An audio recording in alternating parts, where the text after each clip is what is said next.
Escuchan ustedes la continuación de la lectura del libro titulado El deseado de todas las gentes. Capítulo 45. Previsiones de la cruz.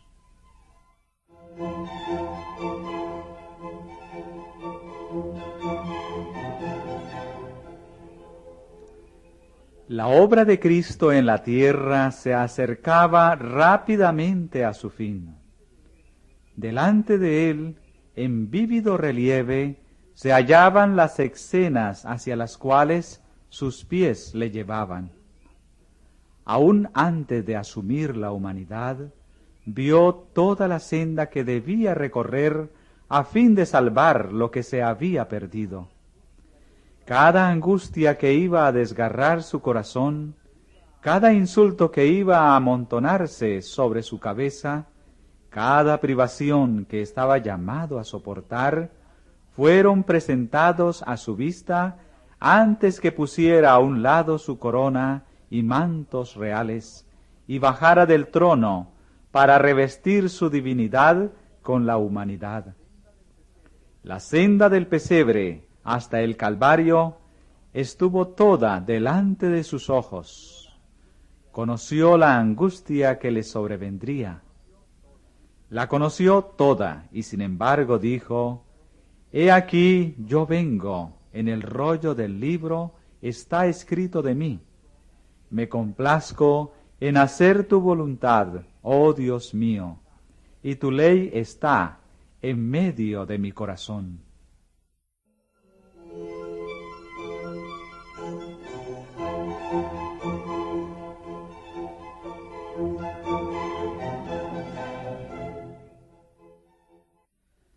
Tuvo siempre presente el resultado de su misión.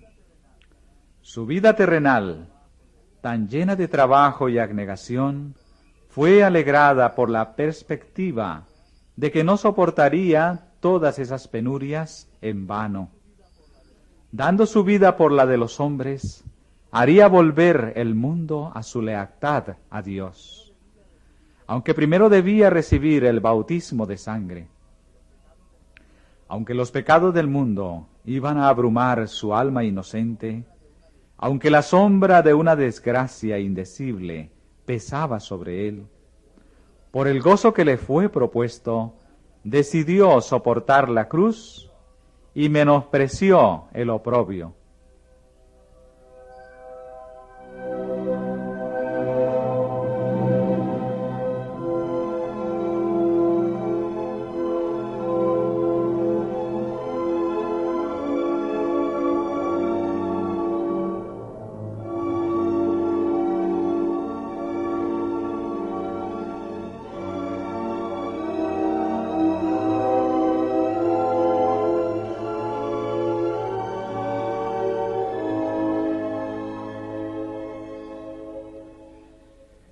Pero las escenas que le esperaban estaban todavía ocultas para los elegidos compañeros de su ministerio. No obstante, se acercaba el tiempo en que deberían contemplar su agonía. Deberían ver a aquel a quien amaban y en quien confiaban entregado a sus enemigos y colgado de la cruz del Calvario. Pronto tendría que dejar que afrontaran el mundo sin el consuelo de su presencia visible. Él sabía cómo los perseguirían el odio acérrimo y la incredulidad, y deseaba prepararlos para sus pruebas.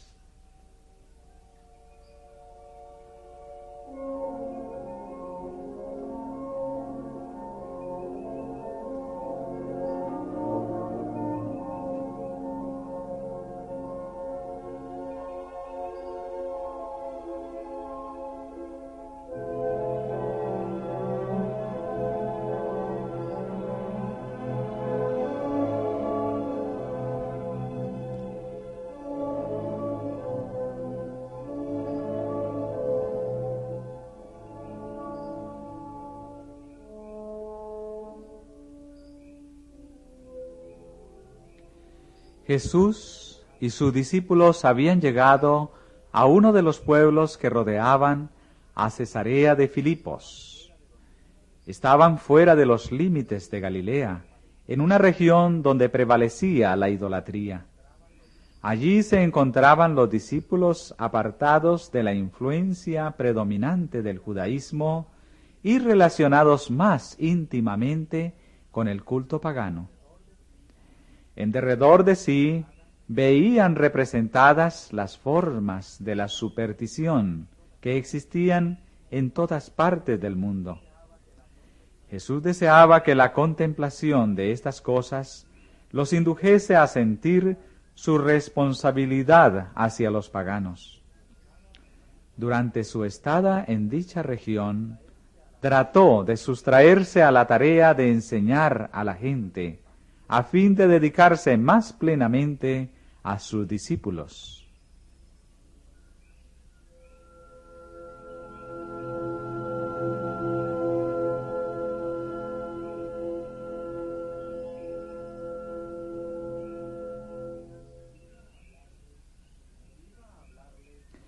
Iba a hablarles de los sufrimientos que le aguardaban, pero primero se apartó solo y rogó a Dios que sus corazones fuesen preparados para recibir sus palabras. Al reunírseles, no les comunicó enseguida lo que deseaba impartirles.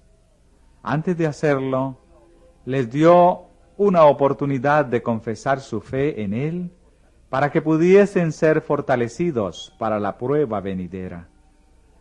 Preguntó: ¿quién dicen los hombres que es el Hijo del Hombre?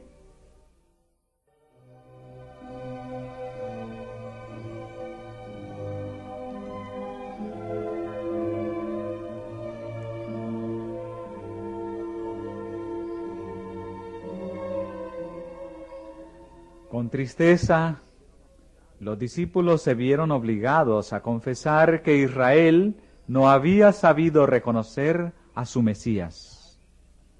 En verdad, al ver sus milagros, algunos le habían declarado hijo de David. Las multitudes que habían sido alimentadas en Bethsaida habían deseado proclamarle rey de Israel. Muchos estaban listos para aceptarle como profeta, pero no creían que fuese el Mesías.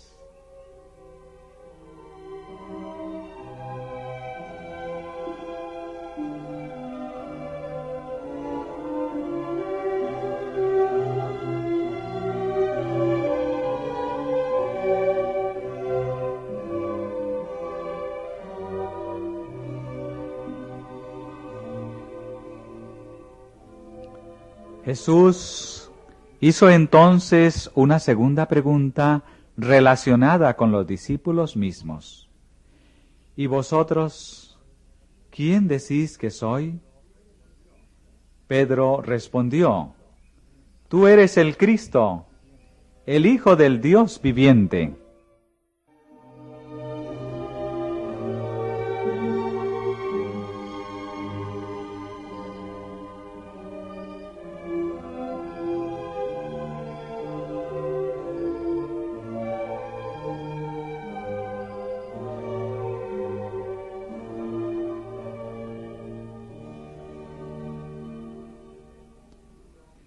Desde el principio, Pedro había creído que Jesús era el Mesías. Muchos otros que habían sido convencidos por la predicación de Juan el Bautista y que habían aceptado a Cristo, empezaron a dudar en cuanto a la misión de Juan cuando fue encarcelado y ejecutado. Y ahora dudaban que Jesús fuese el Mesías a quien habían esperado tanto tiempo. Muchos de los discípulos que habían esperado ardientemente que Jesús ocupase el trono de David, le dejaron cuando percibieron que no tenía tal intención. Pero Pedro y sus compañeros no se desviaron de su fidelidad. El curso vacilante de aquellos que ayer le alababan y hoy le condenaban no destruyó la fe del verdadero seguidor del Salvador. Pedro declaró: Tú eres el Cristo, el Hijo del Dios viviente. Él no esperó que los honores regios coronasen a su Señor, sino que le aceptó en su humillación.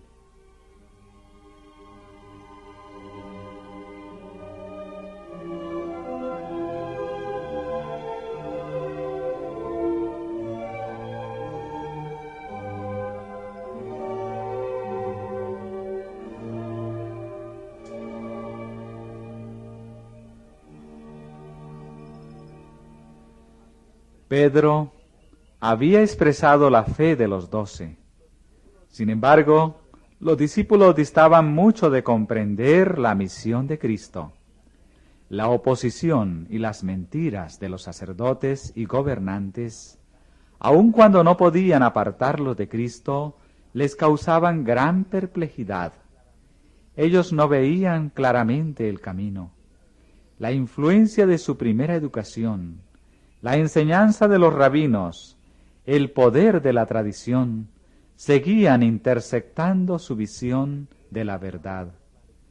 De vez en cuando resplandecían sobre ellos los preciosos rayos de luz de Jesús, mas con frecuencia eran como hombres que andaban a tientas en medio de las sombras. Pero en ese día, antes que fuesen puestos frente a frente con la gran prueba de su fe, el Espíritu Santo descansó sobre ellos con poder. Por un corto tiempo, sus ojos fueron apartados de las cosas que se ven, para contemplar las que no se ven. Bajo el disfraz de la humanidad, discernieron la gloria del Hijo de Dios.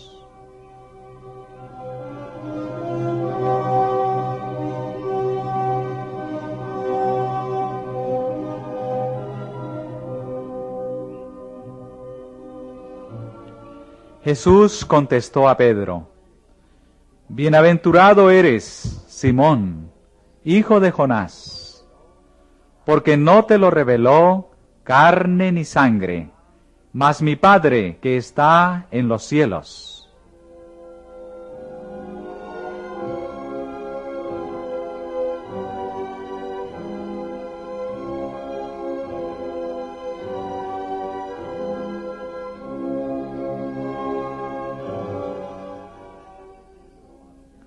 La verdad que Pedro había confesado es el fundamento de la fe del creyente.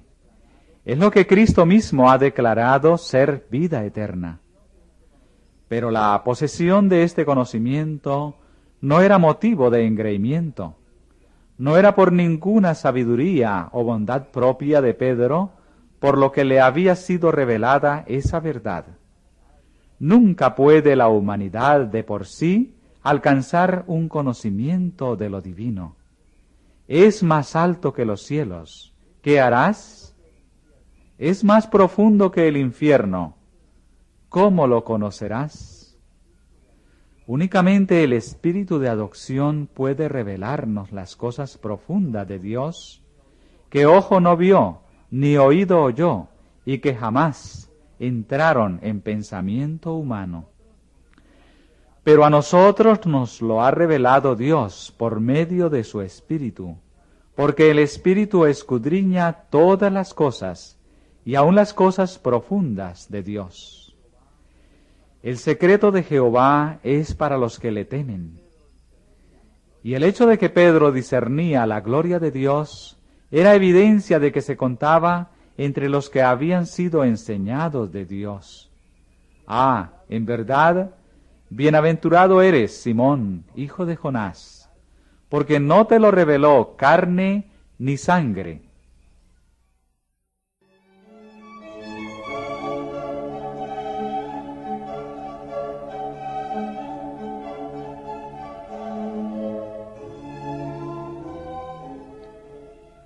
Jesús continuó: Mas yo también te digo que tú eres Pedro, y sobre esta piedra edificaré mi iglesia, y las puertas del infierno no prevalecerán contra ella. La palabra Pedro significa piedra, canto rodado.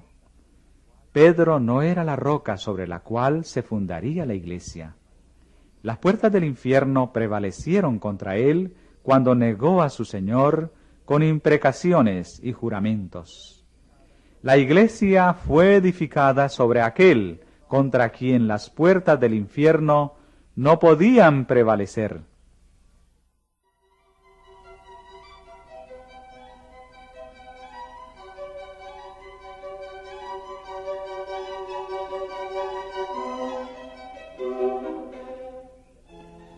Siglos antes del advenimiento del Salvador, Moisés había señalado la roca de la salvación de Israel. El salmista había cantado acerca de la roca de mi fortaleza. Isaías había escrito, por tanto, el Señor Jehová dice así, he aquí que yo fundo en Sión una piedra, piedra de fortaleza, de esquina, de precio, de cimiento estable. Pedro mismo, escribiendo por inspiración, aplica esta profecía a Jesús. Dice, si habéis gustado y probado que es bueno el Señor, allegándoos a Él como a piedra viva, rechazada en verdad de los hombres, mas para con Dios escogida y preciosa, vosotros también, como piedras vivas, sois edificados en un templo espiritual.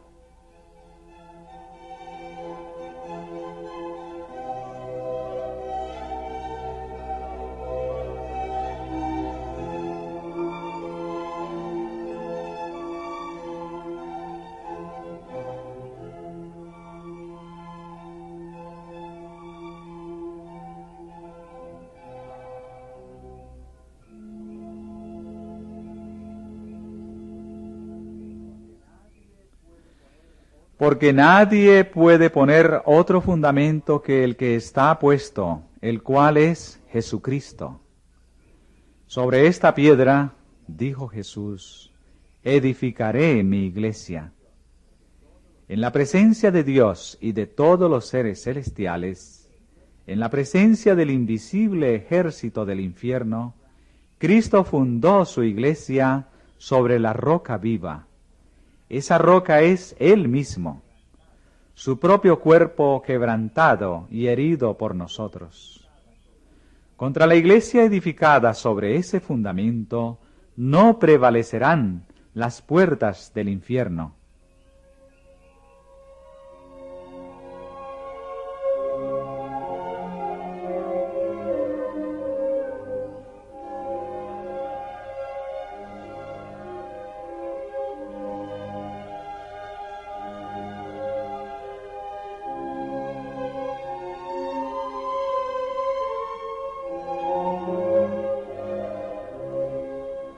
Cuán débil parecía la iglesia cuando Cristo pronunció estas palabras.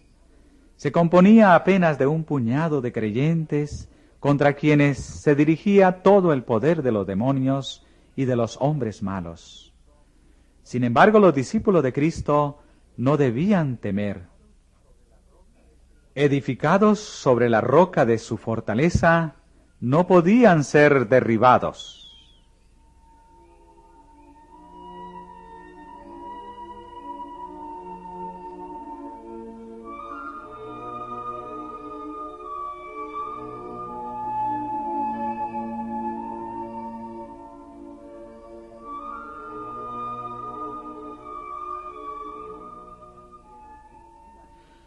Durante 6.000 años, la fe ha edificado sobre Cristo.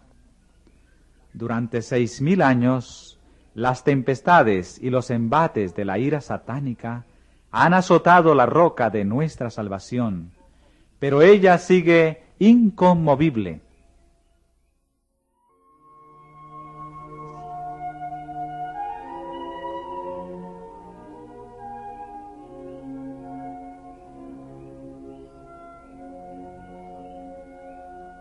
Pedro había expresado la verdad que es el fundamento de la fe de la Iglesia, y Jesús le honró como representante de todo el cuerpo de los creyentes. Dijo: a ti daré las llaves del reino de los cielos, y todo lo que ligares en la tierra será ligado en los cielos, y todo lo que desatares en la tierra será desatado en los cielos.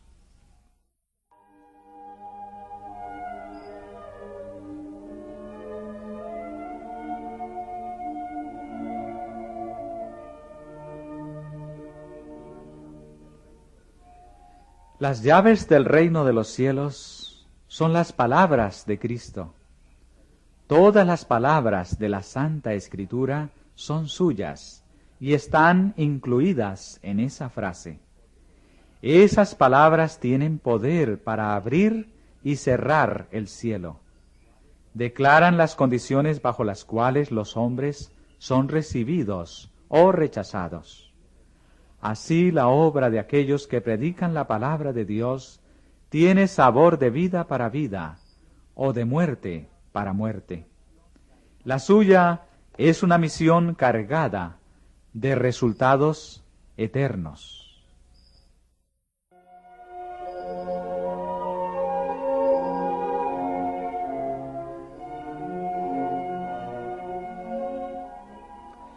El Salvador no confió la obra del Evangelio a Pedro individualmente. En una ocasión ulterior, repitiendo las palabras que fueron dichas a Pedro, las aplicó directamente a la iglesia. Y lo mismo fue dicho en substancia también a los 12 como representantes del cuerpo de creyentes. Si Jesús hubiese delegado en uno de los discípulos alguna autoridad especial sobre los demás, no los encontraríamos contendiendo con tanta frecuencia acerca de quién sería el mayor. Se habrían sometido al deseo de su maestro y habrían honrado a aquel a quien él hubiese elegido.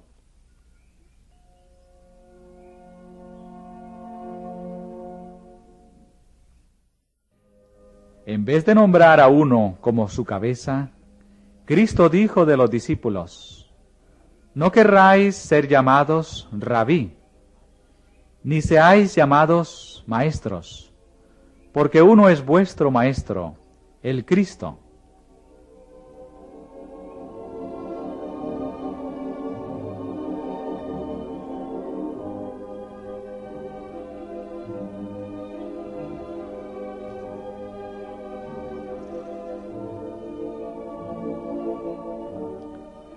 Cristo es la cabeza de todo varón. Dios, quien puso todas las cosas bajo los pies del Salvador, diólo por cabeza sobre todas las cosas a la Iglesia, la cual es su cuerpo, la plenitud de aquel que hinche todas las cosas en todos. La Iglesia está edificada sobre Cristo como su fundamento. Ha de obedecer a Cristo como su cabeza. No debe depender del hombre, ni ser regida por el hombre. Muchos sostienen que una posición de confianza en la Iglesia les da autoridad para dictar lo que otros hombres deben creer y hacer. Dios no sanciona esta pretensión. El Salvador declara: todos vosotros sois hermanos. Todos están expuestos a la tentación y pueden errar. No podemos depender de ningún ser finito para ser guiados. La roca de la fe es la presencia viva de Cristo en la Iglesia. De ella puede depender el más débil, y los que se creen los más fuertes resultarán los más débiles, a menos que hagan de Cristo su eficiencia. Maldito el varón que confía en el varón y pone carne por su brazo. El Señor es la roca cuya obra es perfecta. Bienaventurados todos los que confían en Él.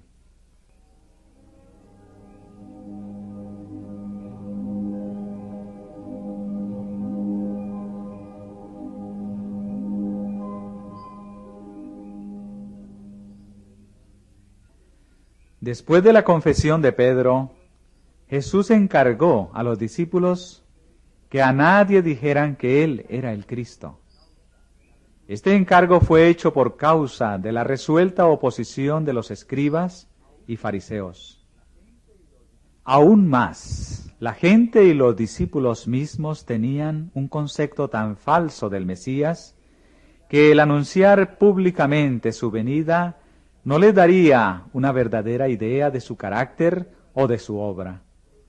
Pero día tras día se estaba revelando a ellos como el Salvador, y así deseaba darles un verdadero concepto de sí como el Mesías.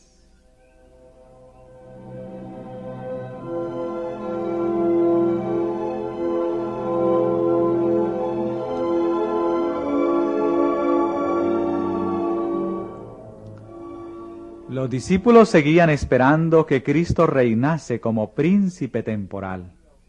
Creían que, si bien les había ocultado durante tanto tiempo su designio, no permanecería siempre en la pobreza y oscuridad, que debía estar acercándose el tiempo en que establecería su reino. Nunca creyeron los discípulos que los sacerdotes y rabinos no iban a cejar en su odio, que Cristo sería rechazado por su propia nación, condenado como impostor y crucificado como malhechor. Pero la hora del poder de las tinieblas se acercaba y Jesús debía explicar a sus discípulos el conflicto que les esperaba. Él se entristecía al pensar en la prueba.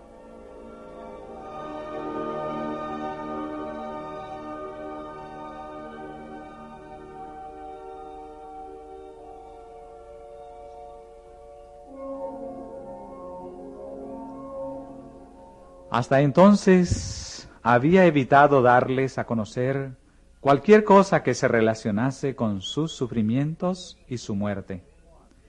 En su conversación con Nicodemo había dicho: como Moisés levantó la serpiente en el desierto, así es necesario que el Hijo del Hombre sea levantado, para que todo aquel que en él creyere no se pierda, sino que tenga vida eterna. Pero los discípulos no lo habían oído, y si lo hubiesen oído, no lo habrían comprendido. Pero ahora habían estado con Jesús, escuchando sus palabras y contemplando sus obras, hasta que, no obstante la humildad de su ambiente y la oposición de los sacerdotes y del pueblo, podían unirse al testimonio de Pedro. Tú eres el Cristo, el Hijo del Dios viviente. Ahora había llegado el momento de apartar el velo que ocultaba el futuro.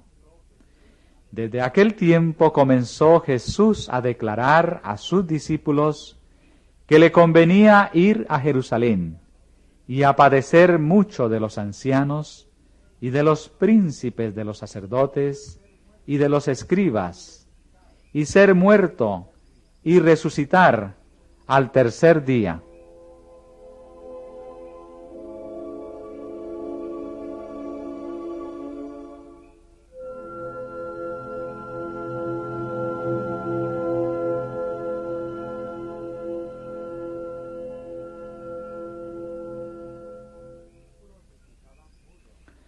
Los discípulos escuchaban mudos de tristeza y asombro.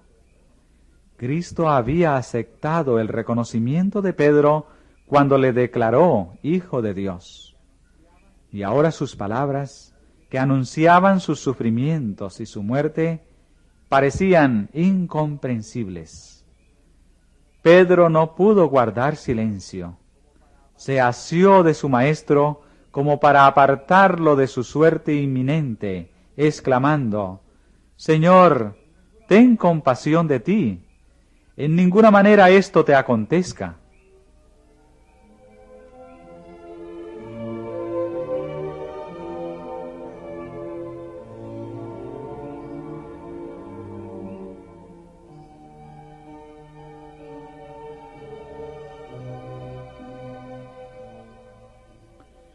Pedro amaba a su Señor, pero Jesús no le elogió por manifestar así el deseo de escudarle del sufrimiento.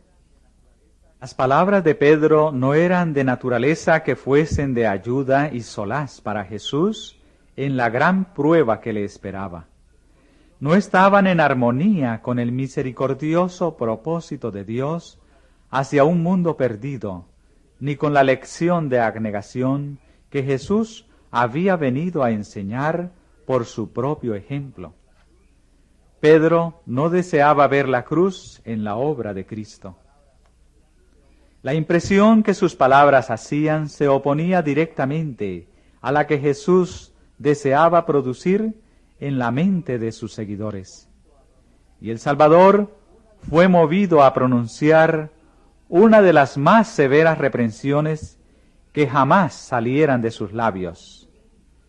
Quítate delante de mí, Satanás.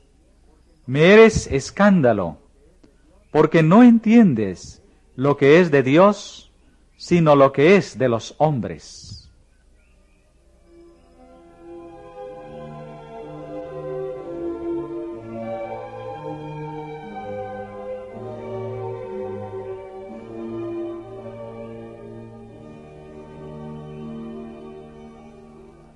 Satanás estaba tratando de desalentar a Jesús y apartarle de su misión.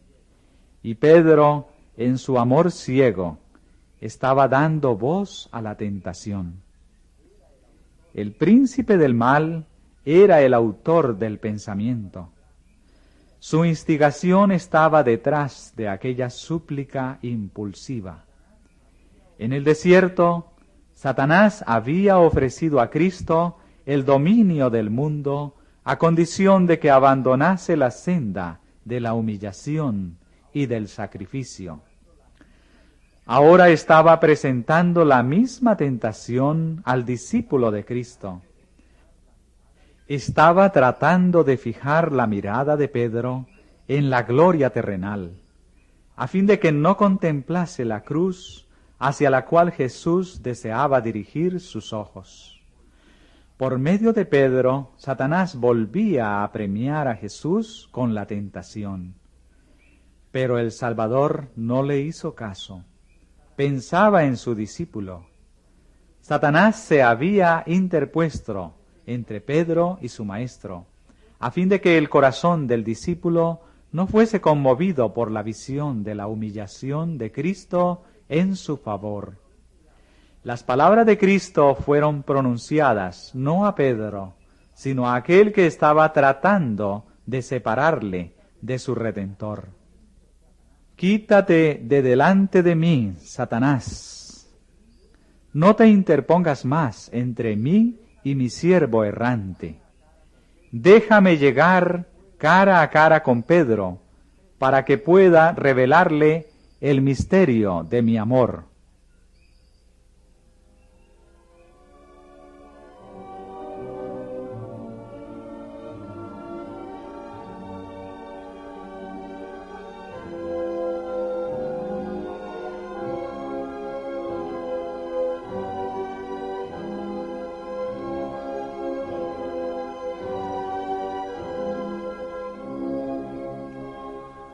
Fue una amarga lección para Pedro, una lección que aprendió lentamente, la de que la senda de Cristo en la tierra pasaba por la agonía y la humillación.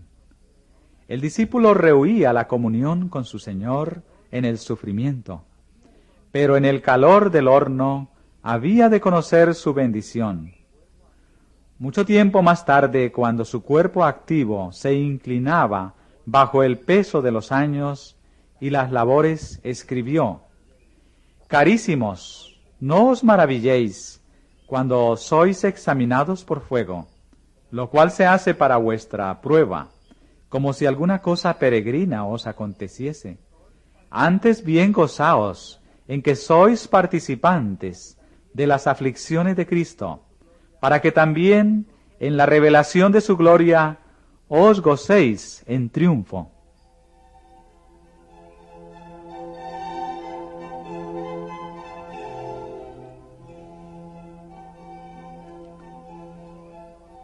Jesús explicó entonces a sus discípulos que su propia vida de abnegación era un ejemplo de lo que debía ser la de ellos. Llamando a su derredor juntamente con sus discípulos a la gente que había permanecido cerca, dijo: Si alguno quiere venir en pos de mí, niéguese a sí mismo, y tome su cruz cada día, y sígame. La cruz iba asociada con el poder de Roma. Era el instrumento del suplicio mortal más cruel y humillante. Se obligaba a los más bajos criminales a que llevasen la cruz hasta el lugar de su ejecución. Y con frecuencia, cuando se la estaban por poner sobre los hombros, resistían con desesperada violencia hasta que quedaban dominados y se ataba sobre ellos el instrumento de tortura. Pero Jesús ordenaba a sus discípulos que tomaran la cruz para llevarla en pos de él. Para los discípulos, sus palabras, aunque vagamente comprendidas, señalaban su sumisión a la más acerba humillación, una sumisión hasta la muerte por causa de Cristo. El Salvador no podría haber descrito una entrega más completa, pero todo esto Él lo había aceptado por ellos. Jesús no reputó el cielo como lugar deseable mientras estábamos perdidos. Él dejó los atrios celestiales para venir a llevar una vida de oprobios e insultos y soportar una muerte ignominiosa. El que era rico en los inestimables tesoros del cielo se hizo pobre a fin de que por su pobreza fuésemos enriquecidos. Hemos de seguir la senda que Él pisó. El amor hacia las almas por las cuales Cristo murió significa crucificar al yo. El que es hijo de Dios debe desde entonces considerarse como eslabón de la cadena arrojada para salvar al mundo. Es uno con Cristo en su plan de misericordia y sale con Él a buscar y salvar a los perdidos. El cristiano ha de comprender siempre que se ha consagrado a Dios y que en su carácter ha de revelar a Cristo al mundo. La abnegación, la simpatía y el amor manifestados en la vida de Cristo han de volver a aparecer en la vida del que trabaja para Dios. El que quisiere salvar su vida, la perderá. Y el que perdiere su vida por causa de mí y del Evangelio, la salvará. El egoísmo es muerte. Ningún órgano del cuerpo podría vivir si limitase su servicio a sí mismo. Si el corazón dejase de mandar sangre a la mano y a la cabeza, no tardaría en perder su fuerza. Así como nuestra sangre vital, el amor de Cristo se difunde por todas las partes de su cuerpo místico. Somos miembros unos de otros, y el alma que se niega a impartir perecerá. ¿Y de qué aprovecha al hombre, dijo Jesús, si granjeare todo el mundo y perdiere su alma? ¿O qué recompensa dará el hombre por su alma? Más allá de la pobreza y humillación del presente, Él señaló a sus discípulos su venida en gloria, no con el esplendor de un trono terrenal, sino con la gloria de Dios y las huestes celestiales. Y entonces dijo: pagará a cada uno conforme a sus obras. Luego, para alentarlos, les dio la promesa: de cierto os digo, hay algunos de los que están aquí que no gustarán la muerte hasta que hayan visto al Hijo del Hombre viniendo en su reino. Pero los discípulos no comprendieron sus palabras. La gloria parecía lejana. Sus ojos estaban fijos en la visión más cercana, la vida terrenal de pobreza, de humillación y sufrimiento. ¿Debían abandonar sus brillantes expectativas del reino del Mesías? ¿No habían de ver su Señor exaltado al trono de David? ¿Podría ser que Cristo hubiera de vivir como humilde vagamundo sin hogar y hubiera de ser despreciado, rechazado y ejecutado? La tristeza oprimía su corazón, por cuanto amaban a su Maestro. La duda acosaba también sus mentes, porque les parecía incomprensible que el Hijo de Dios fuese sometido a tan cruel humillación. Se preguntaban por qué habría de ir voluntariamente a Jerusalén para recibir el trato que les había dicho que iba a recibir. ¿Cómo podía resignarse a una suerte tal y dejarlos en mayores tinieblas que aquellas en las cuales se debatían antes que se revelase a ellos? En la región de Cesarea de Filipos, Cristo estaba fuera del alcance de Herodes y Caifás. Razonaban los discípulos. No tenían nada que temer del odio de los judíos, ni del poder de los romanos. ¿Por qué no trabajar allí, lejos de los fariseos? ¿Por qué necesitaba entregarse a la muerte? Si había de morir, ¿cómo podría establecerse su reino tan firmemente que las puertas del infierno no prevaleciesen contra él?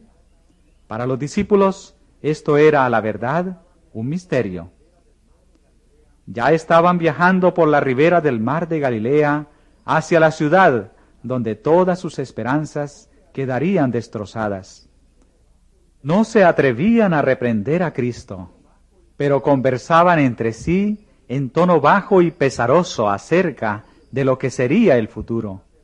Aún en medio de sus dudas, se aferraban al pensamiento de que alguna circunstancia imprevista podría impedir la suerte que parecía